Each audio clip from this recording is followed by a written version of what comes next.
میرے بھائی اور دوستو، انسان کی فطرت یہ ہے کہ جو احسان کرے اگر اس کی فطرت مر نہیں گئی تو اس احسان کرنے والے کی قدر بھی کرتا ہے، اس کے سامنے سر بھی جھکاتا ہے،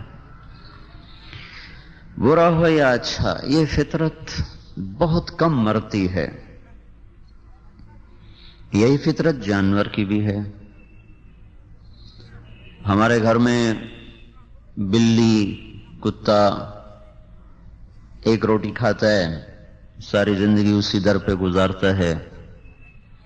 اس گھر کا چھوٹا سا بچہ اس کو جوتے سے مارتا ہے، وہ ایسے سر بھی نہیں اٹھاتا، ایسے پڑا رہتا ہے۔ زیادہ مار پڑے تو اٹھ کے بھاگ جاتا ہے، دائیں بائیں ہو جاتا ہے۔ کوئی باہر سے جوان 6 فٹ آ جائے تو اس کی ٹانگوں کو پڑ جائے گا، غرائے گا۔ ایک چھوٹے سے بچے سے مار کھا رہا ہے اور ایک 6 فٹے جوان کے پاؤں کو پڑ رہا ہے۔ اتنی سمجھ تو اس کو بھی ہے کہ یہ میرے مالک کا بیٹا ہے، میں نے اس کے باپ کا نمک کھایا ہے، لہذا میں اس کو نہیں کاٹوں گا۔ اور یہ پتہ نہیں کون آیا ہے میرے مالک کے گھر میں، پتہ نہیں نقصان پہنچانے نہ آ رہا ہو۔ تو انسان تو اللہ تعالیٰ نے سب سے اعلیٰ مخلوق بنائی ہے۔ انسان محسن کے سامنے سر جھکاتا ہے، بس صرف ایک جگہ یہ خطا کھاتا ہے کہ اللہ سب سے بڑا محسن ہے اور یہ اسی کے آگے سر اٹھا کے چلتا ہے۔ کہیں کوئی ایک گلاس پانی بھی پی لے تو اسے یاد رکھتا ہے، روٹی کھلا دے اسے یاد رکھتا ہے تو ایسے بڑا بچپن کا واقعہ یاد آ۔ ہمارے اونٹ گم ہو گئے، میں تو پیدا نہیں ہوا تھا، اس سے پہلے کی بات۔ اور میرے دادا مرحوم کی عادت تھی، چاہے چوری کہاں پہنچ جائے برآمد ضرور کرتے تھے۔ تو وہ چلے چلے چلے ڈیرہ اسماعیل خان تک پہنچے، پاؤں کے نشان۔ اس وقت تو پکی سڑکیں نہیں ہوتی تھی، تو وہاں ایک بڑا زمیندار تھا، اس کے ڈیرے پہ اونٹ بندھے ہوئے ہمارے۔ کہنے لگے یہ اونٹ میرے ہیں۔ کہنے لگے تم کہاں سے آئے ہو؟ کہا میں تلمبے سے آیا ہوں۔ تو اس نے میرے پردادے کا نام لیا کہ میاں گانے کے کیا لگتے؟ کہا وہ میرا باپ ہے۔ وہ کہنے لگا میری زندگی گزر گئی، آج تک میں نے چوری واپس نہیں کی، پر تیرے باپ کا میرے اوپر احسان ہے، یہ لے جا۔ کیا احسان ہے؟ کہا تلمبے کی پولیس نے مجھے پکڑا ہوا تھا، مجھے مار رہے تھے، اوپر سے تیرا باپ گزرا، اس نے مجھے دیکھا اور پتہ نہیں اس کے دل میں کیا ہے، کہ چھوڑ دو انہوں، تو انہیں چھوڑ دیا۔ بس یہ احسان مجھے یاد ہے، جا لے جا اپنے اونٹ۔ صرف ایک اللہ وہ ذات ہے جو احسانات کی ایک لامحدود فہرست ہے اور اسی سے بغاوت ہے۔ باہر کو چھوڑ دو جی، باہر کو، یہ ایک چھوٹی سی انگلی ہے اور انگلی کا یہ چھوٹا سا پورا ہے۔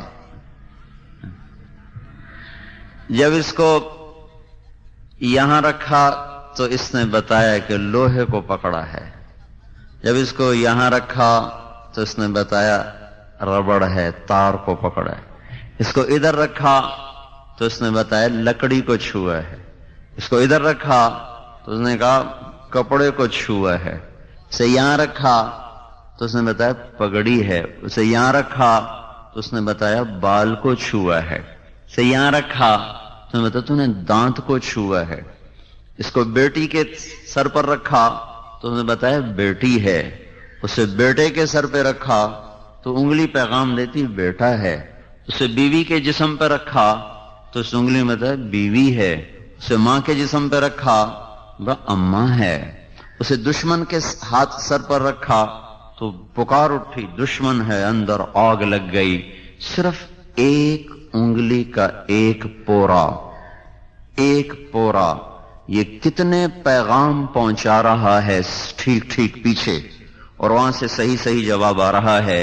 صرف اس ایک پورے کا شکر ادا کرنے بیٹھو تو سجدے سے سر اٹھانے کی گنجائش کوئی نہیں ہے۔ پر یہ 5 وقت نماز بھی نہیں پڑھتے، 5 وقت بھی نہیں ہے نا. میں نے صرف چند بتائے جو اچانک میرے آ گئے زبان پر. پھر اس کے اوپر اللہ تعالیٰ نے یہ کور لگایا ہے، پھر اس کور کو آگے تھوڑا سخت کیا ہے. یہ جب تھوڑا سا نوخن زیادہ کٹ جاتا ہے سارا دن ہم ہائے ہائے کرتے رہتے ہیں، کیا ہوا کہ تھوڑا سا زیادہ کٹ گیا. یہ کھچ جائے تو پھر کیا بنے گا؟ یہ کیا چیز ہے؟ یہ ہمارے سیل جو مرتے ہیں تو اللہ ان کو آگے دھکا دینا شروع کرتا ہے، یہ یہاں آ کر ایک سخت شکل اختیار کر لیتے ہیں. سارے ہاتھ کی طاقت اس ٹوپی کے ساتھ ہے. یہ 5 ٹوپیاں اتار دیں تو پہلوان ہو یا کمزور ہو سب برابر ہوگے. اب وہ ایک سوئی بھی نہیں اٹھا سکتے، چمچ نہیں اٹھا سکتے. چھ جائے کہ یہ ٹرالیاں آ رہی ہوں، ٹریکٹر چل رہے ہیں اور مل چل رہی ہو، صرف یہ ٹوپیاں اللہ اتار دے. اور اگر اللہ ان سیل کا رخ پیچھے کر دے، بجائے آگے جانے کے پیچھے کر دے، تو خود یہی ہماری موت کا پیغام بن جائے ایک جگہ پر. پھر اللہ نے ادھر بال لگائے ہیں، اس کو صاف رکھا ہے. ادھر بھی تو بال پیدا کر سکتا تھا، بندر کے ادھر بال نہیں ہوتے، ریچھ کے ادھر بال ہوتے، ادھر ان کے ادھر بھی.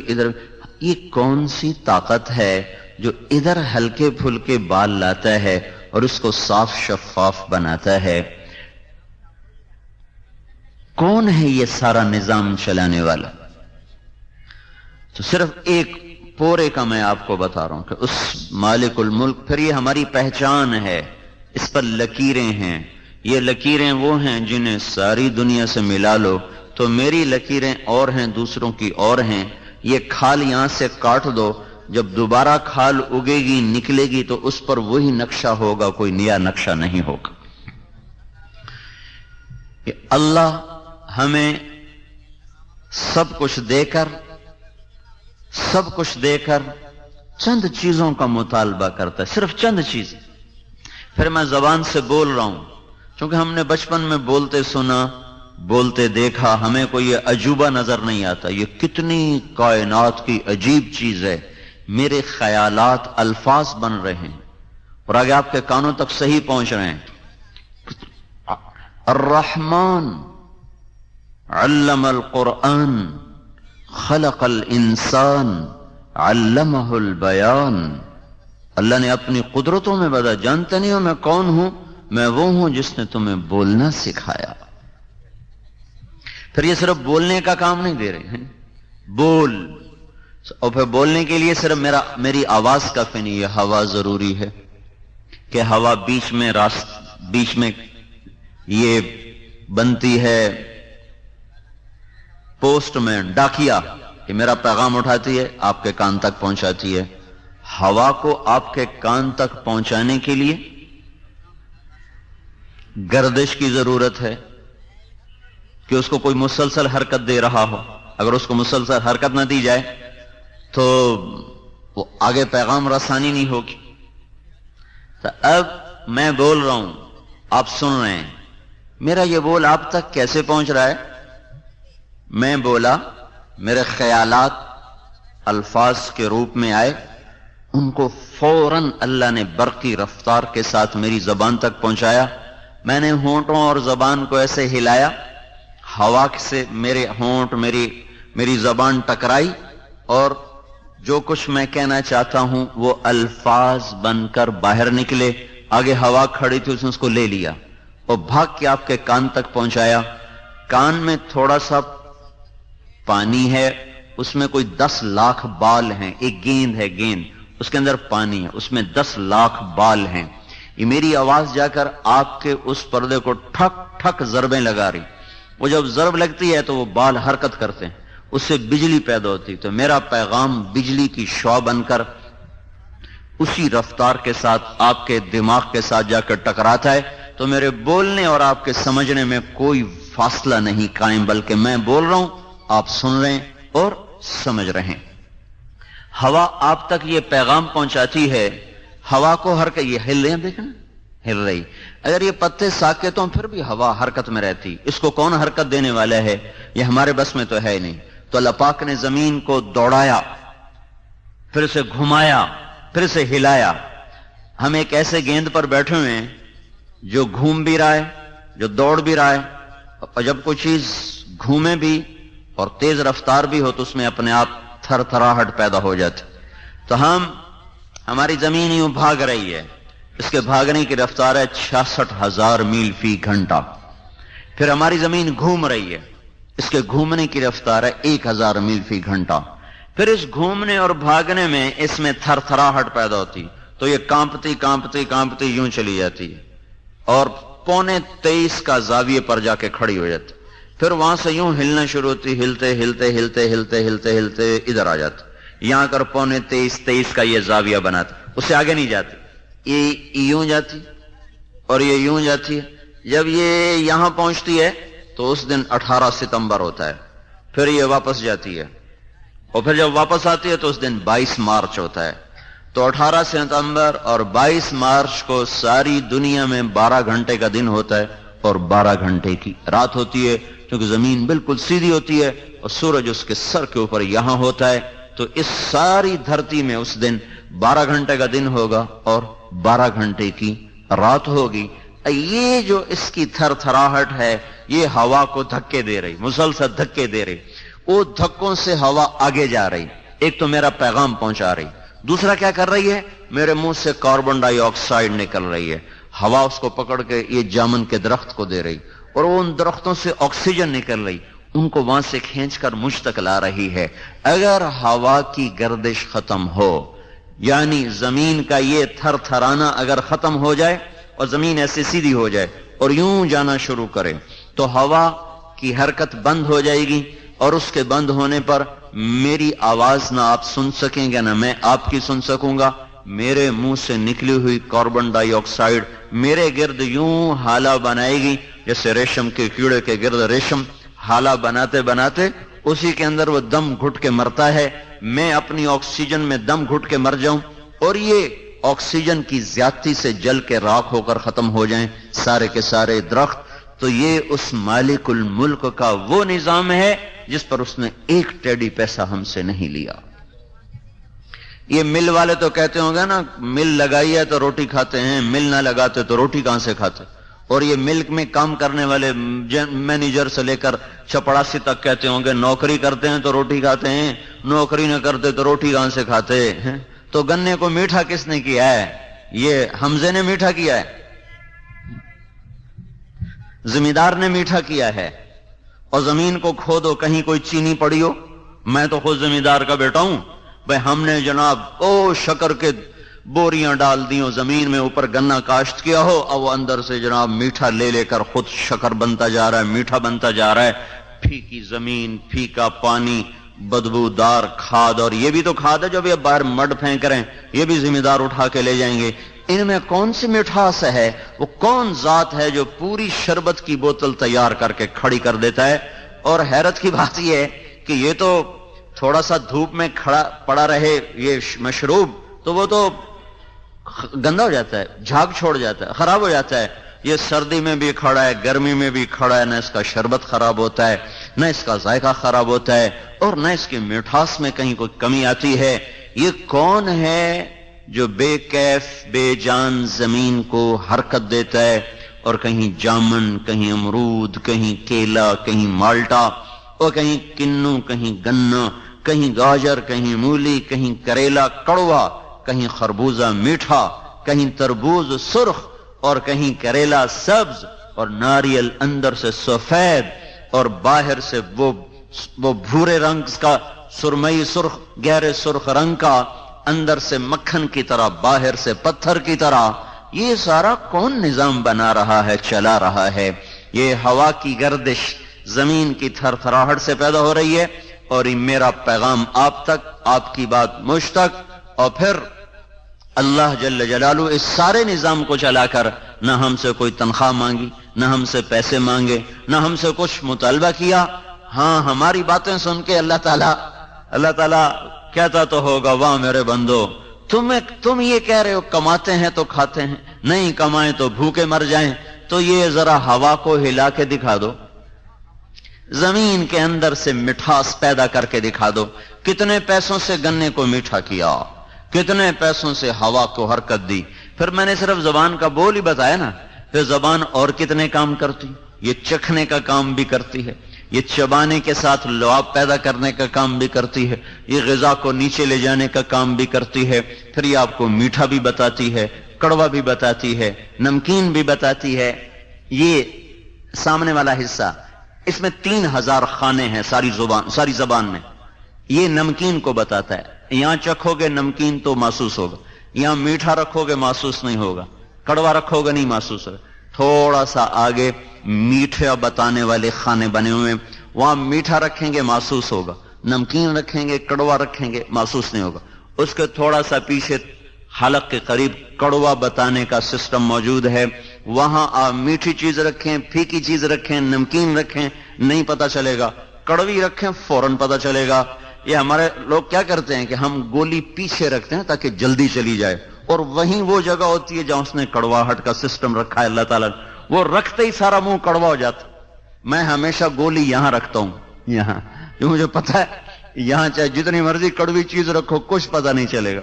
وہ کہتا ہے جلدی جلدی ہیٹھاں لگی جاوے، جلدی جلدی ہیٹھاں لگی جاوے، اتو پانی پیو ہیٹھاں لگی جاوے. وہ ایک سیکنڈ چ منہ کوڑا ہو جاتا ہے، کیوں رکھا اسے وہاں ہے جہاں وہ کڑوا ہونے کا نظام اللہ نے رکھا ہے. اور یہاں رکھتے ہیں اوپر سے پانی پینے سے پہلے وہ سارا منہ کڑوا ہو جاتا ہے. یہاں رکھو منہ کڑوا نہیں ہوگا. یہ میں کسی سے خرید کے لایا ہوں، کسی مل والے نے میرے اوپر یہ احسان کیا ہے، کسی بادشاہ نے میرے اوپر یہ احسان کیا ہے، یہ میری ماں نے یا میرے باپ نے میرے اوپر احسان کیا ہے. الم نجعل له عینین ولسانا وشفتین وہدیناہ النجدین فلاقتحم العقبہ وما ادراک ما العقبہ فق رقبہ. میرے بندے، کس نے تمہیں زبان عطا فرمائی، کس نے ان پر 2 ہونٹ لگائے، پھر کس نے تجھے 2 آنکھیں دیں، پھر کس نے تمہیں 2 راستے دکھائے. کیوں نہ تو صحیح راستے پر آیا، کیوں تو بھول بھلائیوں میں گم ہوا، کیوں تو گمراہیوں میں جا بھٹکا. اللہ اکبر کی اتنی اونچی صدا سن کر بھی تیرے کان پہ جوں نہ رینگی. تیرے قدم نہ اٹھے تو جوان تھا، تیرے قدم نہ چلے تو صحت مند تھا، تیرے کانوں میں آواز پڑی تو بہرا نہ تھا. تیرا رب تجھے پکارتا رہا تو نہ گیا، تیرے افسر نے پکارا تو سر سر کہتا ہوا پیچھے بھاگا، بڑے آدمی نے پکارا تو سر سر کہتا ہوا پیچھے بھاگا. اللہ نے پکارا، 5% بھی نماز نہیں پڑھتے، 5%. تو وَإِن تَعُدُّوا نِعْمَةَ اللَّهِ لَا تُحْصُوهَا إِنَّ الْإِنسَانَ لَظَلُومٌ كَفَّارٌ. میرا بندہ میری نعمتوں کو گنتا تو صحیح. مطلب کون گن سکتا ہے؟ پھر اللہ جل جلالہ نے ان ساری نعمتوں کو دینے کے بعد بڑے آسان بل مانگے. کا زبان کا بل یہ ہے، اس سے کسی کو گالی نہ دینا بس. فَانْطَقْ بِلِسَانِكَ مَا أَحْلَلْتُهُ لَكَ فَإِنْ عَرَضَ لَكَ مَا حَرَّمْتُ عَلَيْكَ أَطْبِقْ عَلَيْهِ الْبَابَ أَغْلِقْ عَلَيْهِ الْبَابَ. میرے بندے تجھے زبان دی، بے شمار نفع دیے، اس سے بولنے کی اجازت دی، بس میرا ایک مطالبہ ہے تیری زبان سے اور کوئی نہیں. اس سے کسی کو گالی نہ دینا، کسی کی غیبت نہ کرنا، کسی کی چغلی نہ کرنا، کسی کی بےزتی نہ کرنا، کسی پہ الزام اور بہتان نہ باندھنا. بس میرا یہ ایک بل ہے، جب تیری زبان پہ جھوٹ آنے لگے، گالی آنے لگے، چغلی آنے لگے، دروازہ بند کر لے. بس یہی میرا بل ہے. میں نے آج تک نہیں دیکھا کوئی اس کو بل ادا کرتا ہو. زندگی میں صرف 2 آدمی دیکھے ابھی تک جو غیبت نہ کرتے ہیں، جو آپ نہ سنتے ہو نہ کرتے ہو. ابھی تک زندگی میں 2 آدمی دیکھے. اتنا جہان پھرا ہے، اتنا جگ پھرا ہے، پورے زندگی میں صرف 2 آدمی دیکھے. نہ وہ غیبت کرتے تھے جتنا عرصہ میں ان کے ساتھ، میں کوئی 1 سال 2 سال نہیں، 10 برس مسلسل ساتھ رہا. نہ غیبت کرتے تھے نہ سنتے تھے. لیکن ہم بل نہ دیں، ہم بل نہ دیں تو حکومت والے وہ ہماری تار کاٹ دیں گے، ٹیلی فون کے تار کاٹ دیں گے، اور بجلی کے تار کاٹ دیں گے، مسجد کی بجلی بھی کاٹ دیں گے. تو اللہ تعالیٰ جب یہ زبان بل نہ دیتی تو اللہ تعالیٰ زبان گدی سے نکال دیتا، اللہ تعالیٰ زبان پہ فالج گرا دیتا.